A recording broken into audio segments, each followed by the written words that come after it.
आज महाराष्ट्र की राजनीति के इतिहास में एक नया, अनपेक्षित और बेहद भावनात्मक अध्याय लिखा जा सकता है। जिस राज्य में सत्ता, विरासत और राजनीतिक संतुलन दशकों से तय होते रहे हैं, वहां अब एक महिला के उदय की कहानी लिखी जा सकती है। जी हां, आज सुनेत्रा पवार, अजित पवार की पत्नी, अपने दिवंगत पति की राजनीतिक विरासत को आगे बढ़ाते हुए महाराष्ट्र की उप मुख्यमंत्री के रूप में शपथ ले सकती हैं। ये सिर्फ सत्ता परिवर्तन नहीं, ये एक परिवार, एक पार्टी और पूरे राज्य के लिए एक भावनात्मक मोड़ है। कहानी कुछ इस तरह शुरू होती है। 28 जनवरी की सुबह महाराष्ट्र के उप मुख्यमंत्री और एनसीपी के मजबूत स्तंभ अजित पवार एक विमान हादसे में अपना जीवन खो बैठे। बारामती में हुए इस हादसे ने न सिर्फ एक बड़े नेता को छीन लिया, बल्कि महाराष्ट्र की राजनीति को एक गहरे सदमे में डाल दिया। उनके अंतिम दर्शन और अंतिम संस्कार में हजारों लोग उमड़े और राज्य ने अपने नेता को राजकीय सम्मान के साथ अलविदा कह दिया। अब अजित पवार के जाने के बाद सभी की निगाहें सुनेत्रा पवार पर टिकी हुई हैं। सूत्रों के मुताबिक आज दोपहर एनसीपी विधायक दल की बैठक बुलाई गई है, जहां सुनेत्रा पवार को विधायक दल का नेता चुना जाएगा। इसके बाद शाम 5 बजे मुंबई में उनके उप मुख्यमंत्री पद की शपथ लेने का रास्ता साफ हो जाएगा। मुख्यमंत्री देवेंद्र फडणवीस ने खुलकर कहा कि महायुति सरकार एनसीपी के हर फैसले के साथ है। वहीं पार्टी के वरिष्ठ नेता प्रफुल्ल पटेल का कहना है कि सुनेत्रा पवार के नाम पर पार्टी में कोई विरोध नहीं है।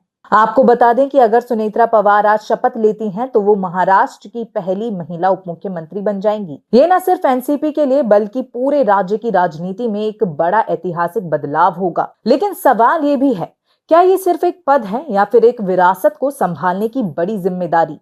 आपको बता दें कि सुनेत्रा पवार का जन्म 1963 में धाराशिव जिले में हुआ। उनके पिता बाजीराव पाटिल अपने समय के प्रभावशाली नेता थे और पूर्व मंत्री सांसद पद्म सिंह पाटिल उनके सगे भाई हैं।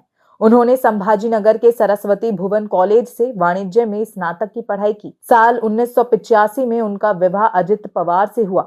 शादी के बाद वो लंबे समय तक सक्रिय राजनीति से दूर रहीं, लेकिन सामाजिक कार्यों से जुड़ी रहीं। काटेवाड़ी गांव में स्वच्छता अभियान, सार्वजनिक शौचालय निर्माण और 2006 में गांव को निर्मल ग्राम पुरस्कार दिलाना उनकी पहचान बना। 2008 में उन्होंने बारामती हाईटेक टेक्सटाइल पार्क की स्थापना की।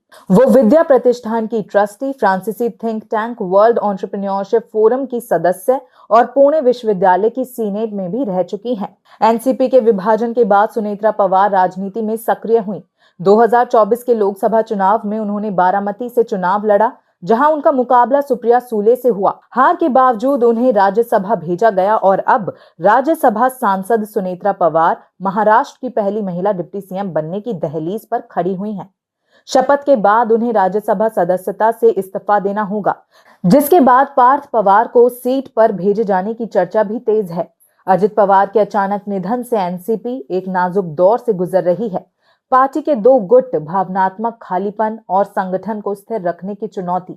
ऐसे में सुनेत्रा पवार का आगे आना सिर्फ सत्ता संभालना नहीं, बल्कि पार्टी को संभालने की कोशिश भी है। महाराष्ट्र की राजनीति आज एक भावनात्मक मोड़ पर खड़ी है, जहां एक पत्नी अपने पति की अधूरी यात्रा को आगे बढ़ाने जा रही है।